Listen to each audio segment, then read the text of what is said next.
샬롬, 복된 금요일입니다. 오늘은 마태복음 6장 19절로 34절의 말씀, 두 주인, 이 제목으로 말씀 나누고자 합니다.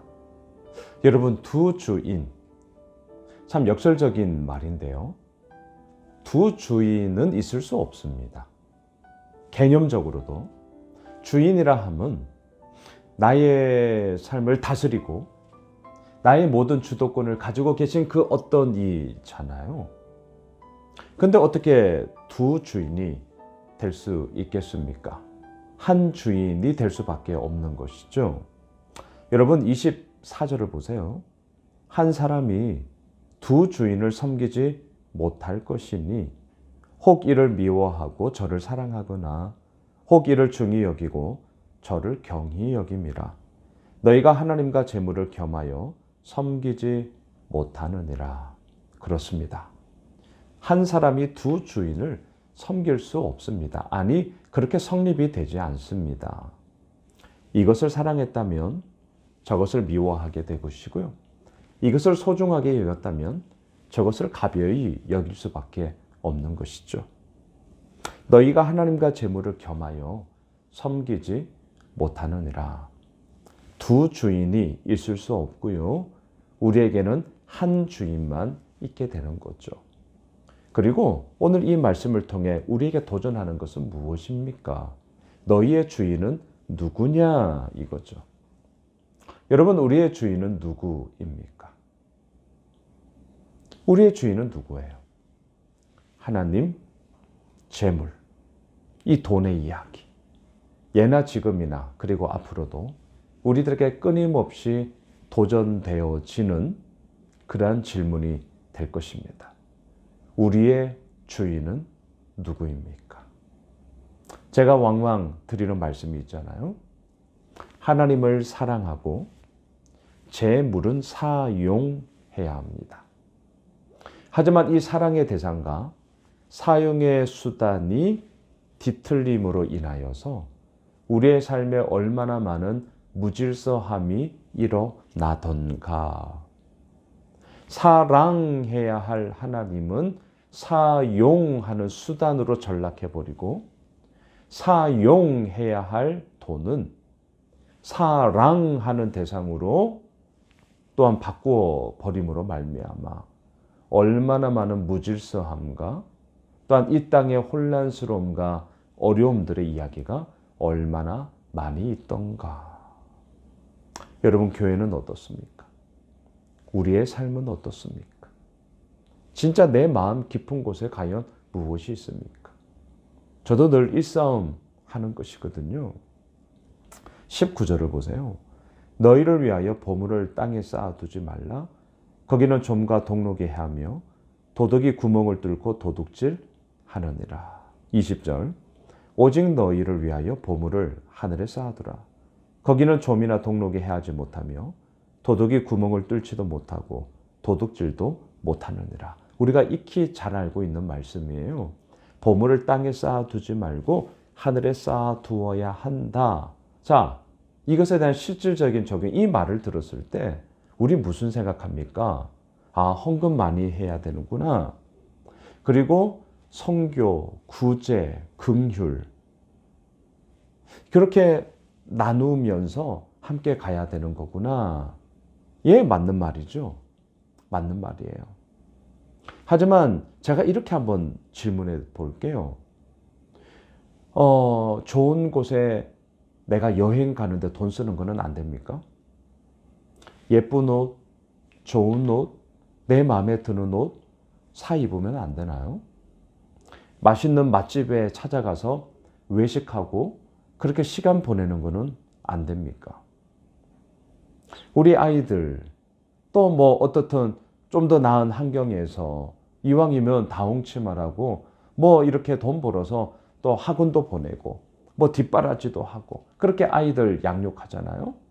그렇게 내 아이들에게 돈 쓰는 것은 안 되는 건가요? 여러분 어떻게 생각하셔요? 땅에 쌓아두지 말고 하늘에 쌓아두라. 이 말을 우리는 어떻게 적용해야 하냐라는 것입니다.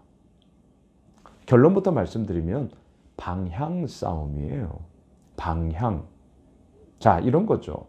천편일률적으로 헌금 많이 하고 선교, 구제, 긍휼, 남들을 위해 쓰고, 예, 맞아요. 궁극적인 방향은 맞아요.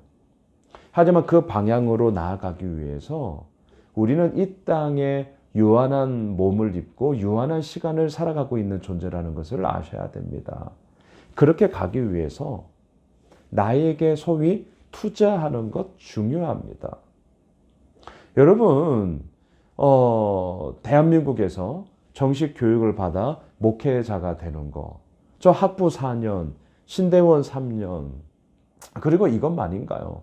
또 공부가 필요해서 또 다른 대학원 가정, 공부 많이 했습니다. 그리고 그 공부하는 어간 동안 돈 많이 들었습니다. 등록금만 해도 뭐 수천만 원 들었죠. 그것뿐만이겠습니까? 나를 위해서 투자를 했어요. 하지만 그 투자, 그 궁극적인 방향은 무엇입니까? 그렇게 준비된 모습을 통하여 하나님을 향하여, 나만이 아닌 다른 이들을 향하여 그 범위를 넓힐 수 있다. 그리고 넓혀야 한다라는 분명한 목적을 향하여 나아가는 과정 속에 나에게 그렇게 투자하는 거죠. 여행 가서 좋은 것 먹고 좋은 곳 구경하고, 저도 지난주 1박 2일간 우리 예양 오비 사역자들 가족 모임 25명이 모였었어요. 얼마나 좋았는지 모릅니다. 그 시간을 통해서 리프레시하고 또한 그 힘 가지고 또 저의 사역지로 돌아와 이렇게 함께 말씀 나누면서 더 파이팅을 하면서 그렇게 가는 거죠. 예, 가족들이랑 여행 좋습니다. 많이 다니세요. 중요한 것은 무엇입니까? 그것으로만 끝나는 것이 아니라 그 힘을 가지고 하나님을 향하여, 이 세상을 향하여, 나만이 아닌 다른 이들을 향하여 그렇게 함께 나누며 누리며 나아가겠노라는 분명한 목적이 있기 때문에 이거예요. 땅에 쌓아두지 마. 나의 탐욕과 욕망 채우기만 머물지 마. 하늘에 쌓아도, 예, 하나님을 향하여, 교회를 향하여, 다른 이들을 향하여, 세상을 향하여 우리가 그렇게 나아가게 되는 것이죠. 하지만 이 여정 속에 이런 걱정이 있어요. 25절 보세요. 그러므로 내가 너희에게 이르노니 목숨을 위하여 무엇을 먹을까, 무엇을 마실까, 몸을 위하여 무엇을 입을까 염려하지 마. 목숨이 음식보다 중하지 아니하며 몸이 의복보다 중하지 아니하냐. 무엇을 먹을까, 입을까, 마실까, 의식주, 가장 기본적인 것에 대한 염려의 문제는 언제나 우리들에게 있습니다. 그러다 보니 땅에 보물을 쌓아두는 이야기가 넘치게 되는 거죠. 이걸 통해서 내가 이 문제를 내가 해결할 수 있을 거야 라고 생각을 한단 말입니다. 자, 오늘 말씀의 제목 두 주인이에요. 그런 생각을 가지고 있는 자의 주인은 누구예요? 재물이 된다는 것입니다.